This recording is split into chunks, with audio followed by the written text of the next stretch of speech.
Hi everyone, and welcome to Peel L&P's first ever podcast as part of Greater Manchester's Meet Your Future Week. As we all know, it's been a crazy year so far, not only for us that are in employment, but for those that are still in education. And we're well aware of things like work experience, graduate placements and internships probably aren't happening as much as they should this year due to the current COVID-19 pandemic. So we hope in today's podcast with the panel that we are interviewing, we can give you some insight as young professionals at Peel L&P into our own journeys into the world of work. There'll be some top tips and guidance to hopefully give you some inspiration of our very own real life teams. So just to start with a few introductions, my name is Jess and I'm People and Talent Advisor for Peel L&P. I'm responsible for recruitment across the business and get involved with lots of other generalist people work such as engagement and skills and education. I've been with Peel just over 3.5 years now and I absolutely love my role and the people that I get to work with. Peel L&P is a very diverse place to work, so there's lots of different strategic areas that we work over. And hopefully with the people that we've got on our panel today, you'll get some insight to those diverse roles that we have here. So in our first podcast, we'll be speaking with Emma Green and Aaron Jackson, who are part of our Next Generation group. We'll start off with their introduction shortly, but first just to tell you a little bit about what our Next Gen group is. So the programme has been developed for a 12-month programme with 6 younger generation team members across the business. So these guys meet on a monthly basis and have been handpicked to see what our future leadership teams could possibly grow into. So hopefully one day we may even see some of those team members sitting on our board. They get involved with lots of fun things and activities and get to develop their key skills into hopefully making them great leaders for our future. So now I've done my own introductions and introduced our next gen, if I can just hand over to you, Emma, and if you can start off by telling us a little bit about who you are, what your role is and what you do here at Peel L&P. Hi Jess, I'm Emma. I'm the social media content executive for Media City UK. It's a really exciting role. I have to just come up with as much content and find all the news stories as I can.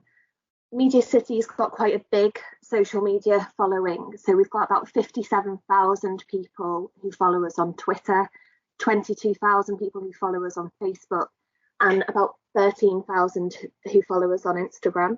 So trying to come up with content which is interesting and engaging to all of those people, it's quite a task. So you've got to be quite creative. You've got to be a people person. So I go out and I make all these relationships with people. And I can go from maybe being on set with a CBBC show like Blue Peter and seeing what they're getting up to one day breaking news stories on our channels. So it's such a diverse and a dynamic job. I love it, but every single day is so different. Brilliant. And that's really cool that you get to work with so many amazing brands, obviously with you being based over at Media City. I know we've got some really cool assets over there. So, you mentioned CBeebies and the BBC, do you get to go into those locations and meet with some of those teams and people? Yes, I do. So everyone in Media City is so welcoming. It was hard when I first started because there wasn't one person doing my role. It was an agency. So it relied on me kind of getting out there and being quite confident to go and make these relationships with people.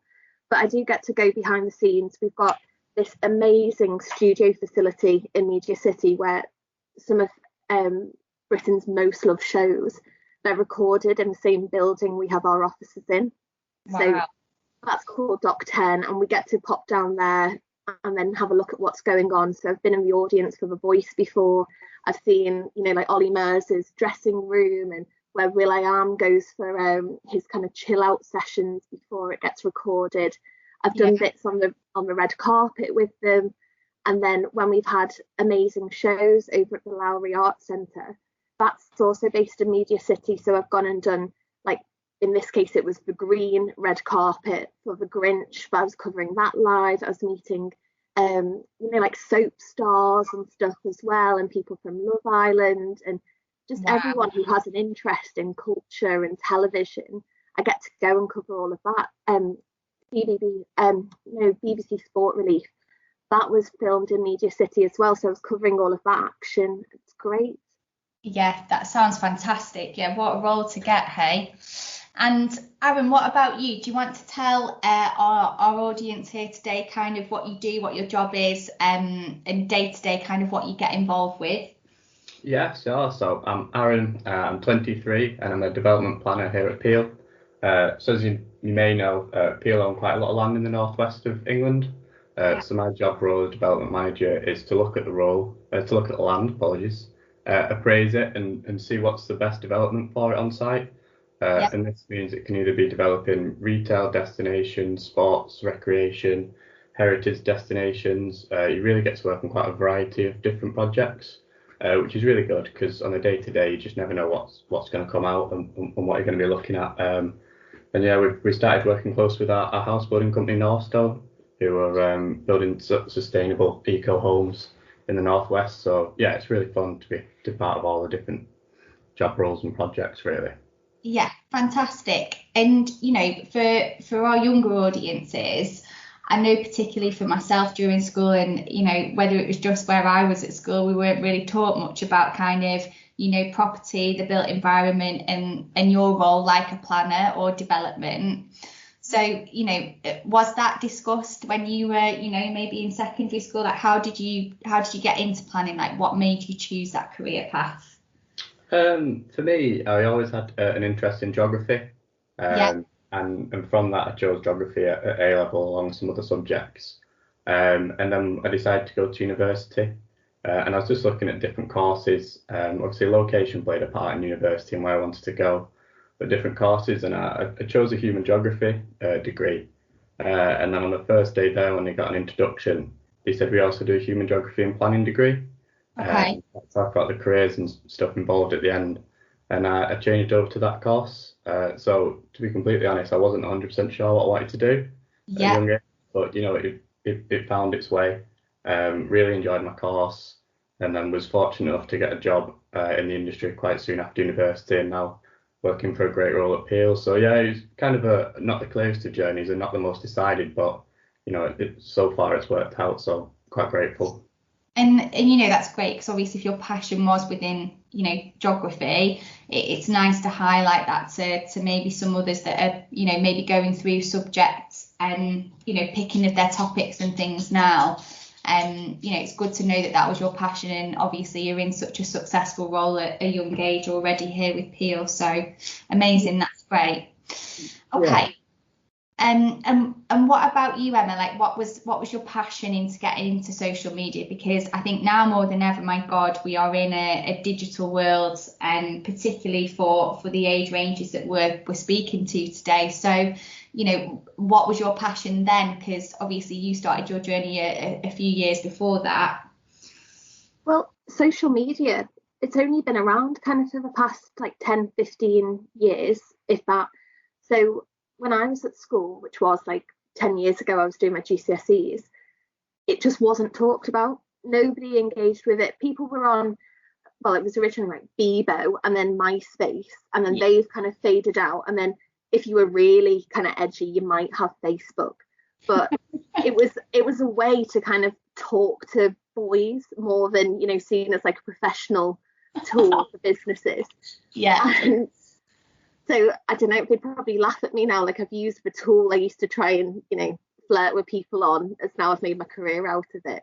But it all came about weirdly. Like my passions it was creative stuff. I loved art, I loved photography, I loved film. And then film was my real passion. And I realised, right, I'm great at going and finding interesting stories. I can talk to people, I can interview people. I want to share that. So when I went to uni and I did film, I thought I was coming out of that, and I was pretty much adamant on I wanted to be a documentary producer. I wanted to go and find these stories, but that's so hard to get into, and people will use people who they know or have been around in the industry for ages. But social media, in a way, is doing everything I loved from the kind of documentary film and media side, but just on a social media platform. So I am going out and filming interesting videos. I'm finding those news stories and uploading them to the website. I'm meeting people, I'm getting their voice heard. So all those skills and the things I loved at school, I've just found a completely different outlet for it, which didn't exist back then. Yeah, and I imagine I'm not 100% sure, but it is probably a very popular topic of choice now for young people, because it's in our daily lives. I mean, God, I know personally as well, I've looked at taking myself off some social media streams just because of the amount of time you spend on those. So how amazing that you can have that as your job as well, and something that you're passionate about day to day. So that's great. Thank you for that. And in terms, obviously, you both mentioned there that you went down a uni route. I know, Emma, yours wasn't as straightforward as that, but, did you have to kind of get a set amount of grades, particularly to go into those subject areas such as planning and social media? And that's to both of you, either or, yeah. I'll go first. Yeah, I mean, obviously, to get into university, there was a set grade to do my course. I can't remember what it was, but there was quite a variety of different universities offering a similar course with a variety of entry levels.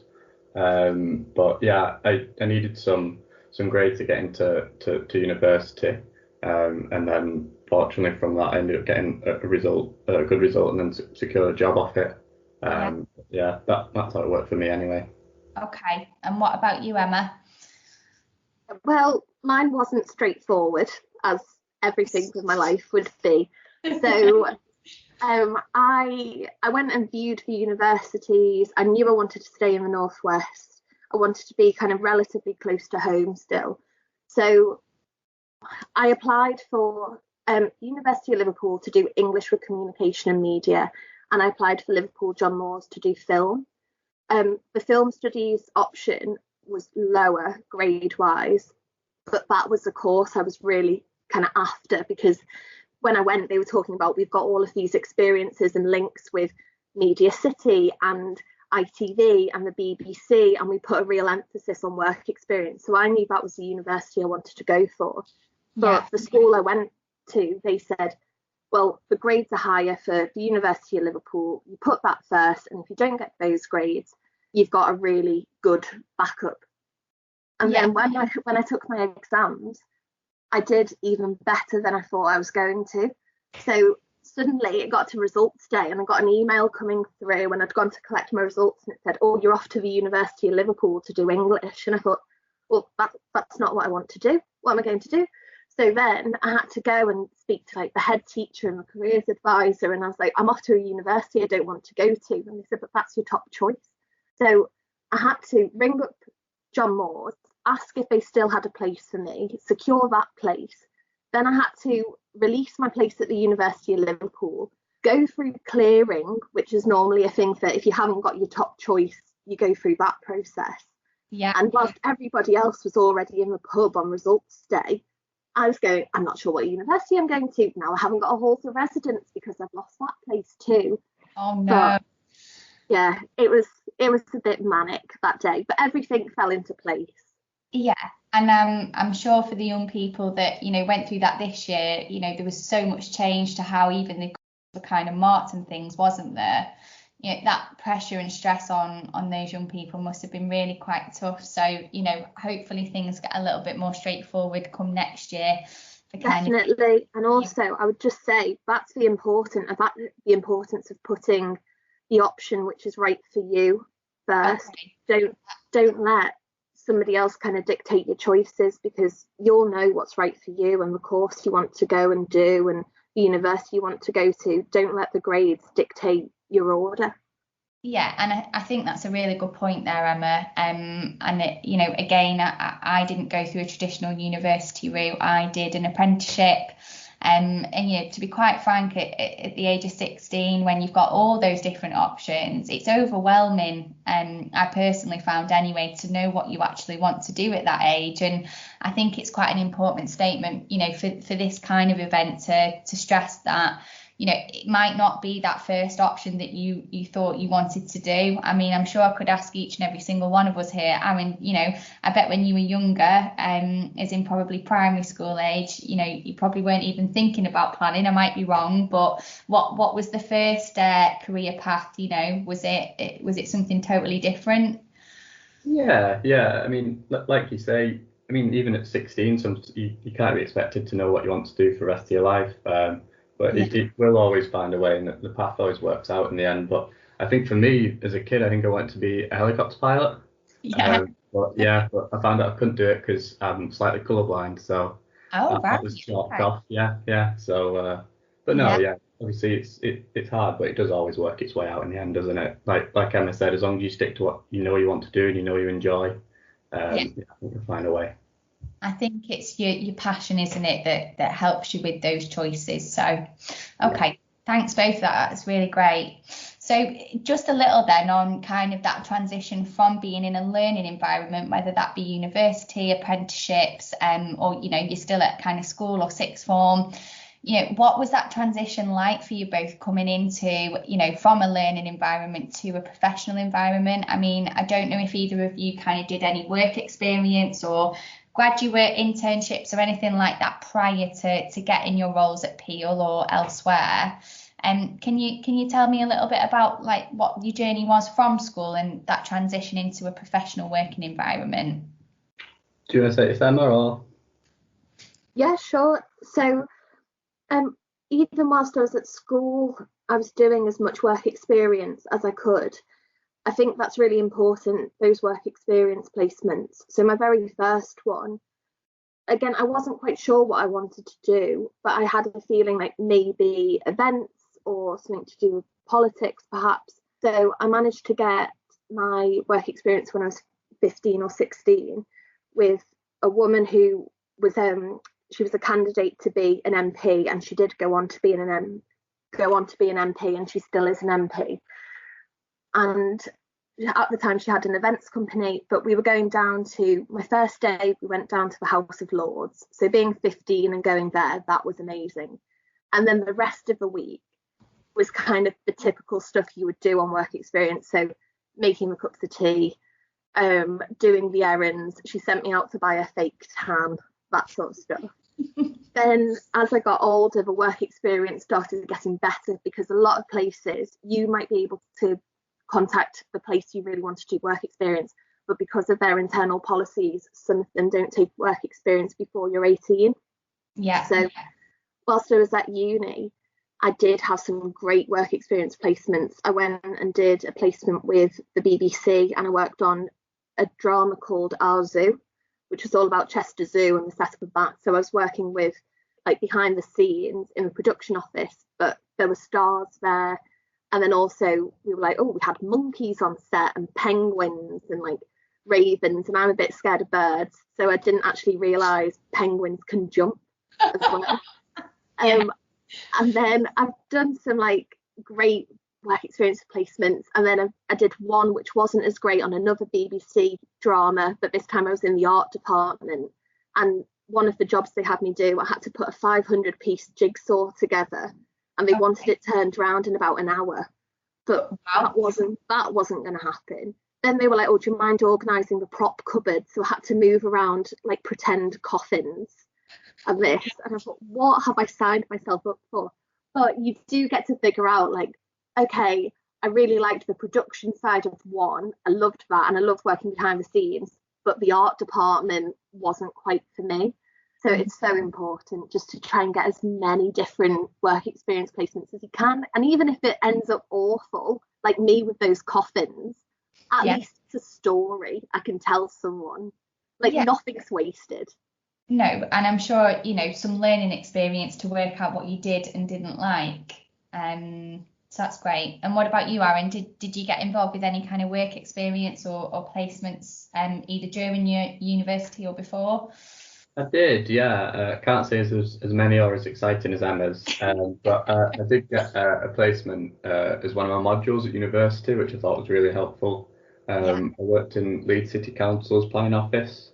Brilliant. And it was really good, because obviously you learn so much about theory, and it's really interesting to put it into practice and see how that actually relates to day-to-day work and life. Yeah. And as Anna said, I got quite a lot from the work experience because it made me understand what I did want to do and what I didn't want to do. For example, in this situation, it made me realise that I wanted to work for a sort of private investment company, just because of how I enjoyed the role and stuff. So yeah, it definitely influenced what I was looking for when I went to look for a job, and made me sort of it increased my studies because you can look at the practice in real life, like I said, and see how it relates. So no, it was interesting, and I'd definitely recommend doing one if you've got the time or capabilities. Yeah, and yeah, just from I suppose more from a recruitment perspective, and people that are currently applying for jobs maybe, or in the next couple of years will be looking to get into the professional world of work. I appreciate now more than ever, that whole process has changed dramatically. So, things like even writing your CV and doing interviews, us as a business over the last kind of 8 months since the first lockdown have done those interviews via remote services such as Microsoft Teams and Zoom and things like that. So, that's a whole new learning experience for the young generation and for everybody else, in fact, that are, unfortunately going through that process at the moment. So I know from my perspective, sitting on that other side of the panel and meeting people over Teams and stuff, it can be really quite challenging. And I think, there'll be some really good stuff to come out on the back of the pandemic, a positive in terms of how we can help young people, get the most out of their interviews or, CV writing and things like that. So, okay, brilliant. So I'm going to wrap things up shortly because I appreciate everybody's time and appreciate we've got to keep the video to 20 minutes. So yeah, if we could just finish on, if you were to kind of give yourself advice when you were 16, what would you say to your 16-year-old self? Yeah, I'll go with that. I think at that age, like you said, Jess, you're so worried and there's so much going on, so many opportunities. And you're conscious not to make a wrong decision or something you don't want to do. And I think it's just relax. It'll always work its way out. And as Anna said, just do what you enjoy, do what your passion is, and be fueled by that. Because I think if you don't, there's a risk that you might not enjoy what you do. And I think the more you worry, the more rushed your decision can be. So I know it's easy to say from my point of view, but just relax. It'll work its way out, and yeah, just do what you love, and I'm sure you'll find a way. Yeah, brilliant. Thanks for that, Aaron. Great. Emma, anything to your 16-year-old self? So the best piece of advice I've ever been given was say yes to opportunity, and I think I've got a lot better at doing that as I've got older. I think like I've said with the work experience and stuff, everything's an opportunity because you don't know who you're going to meet or what skill you might pick up from it. So even after university, I chose to go and do an apprenticeship on top of my degree, but that had never been spoken about at school because, grammar school girls, I went to a grammar school.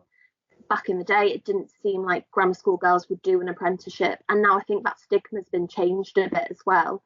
But doing my apprenticeship was probably one of the best opportunities I've ever had because I was working for the Northern Powerhouse Partnership. I was going around the country. I was meeting ministers, MPs, some of the biggest business leaders in the country. And people wanted to talk to me as well. And I had to be confident. I had to, hold my own. But it's more important to be interested than interesting. If you can hold a conversation with someone and keep asking them questions, that conversation will naturally keep going. You don't have to walk into a room and go, oh, I'm brand new in my job. Nobody will want to talk to me. What will they get from this? If you can just hold a conversation and you can, ask them things, it will be fine. It's a natural way to build relationships. And again, just from one conversation with someone, you have no idea what opportunity might come from that. Yeah, brilliant. No, I think that's some fantastic pieces of advice there for our younger generations, and to ditto those messages.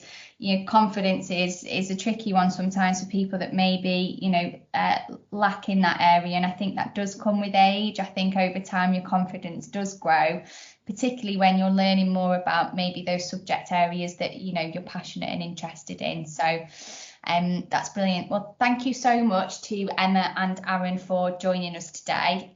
Just before we finish off, I appreciate that you may want to ask us some more questions. So for any of you guys that are interested in social media or planning in particular, we will be posting Emma and Aaron's details on the website, so you can contact them as a bit of a Q&A. It might be around, you know, more depth into kind of their day-to-day, what key skills do they need to do, or if you're at that stage where you're possibly applying for apprenticeships or universities, my details will be on there as well. If you needed any advice on CV writing or remote interviews at the moment, we'd be more than happy to pass on hopefully some helpful advice. But we hope that you've enjoyed listening to our podcast today. This was our very first one, so we're hoping that from a technical perspective all has worked okay. But I'd like to thank both Emma and Aaron for their time, and hopefully we'll be able to do some more stuff like this in the future. But if that's all for now, guys, I will sign off, and thank you very much for your time here today, and thanks to the audience for tuning in and listening. Thank you very much. All right, thanks Emma, thanks Aaron. Bye. See you later, bye.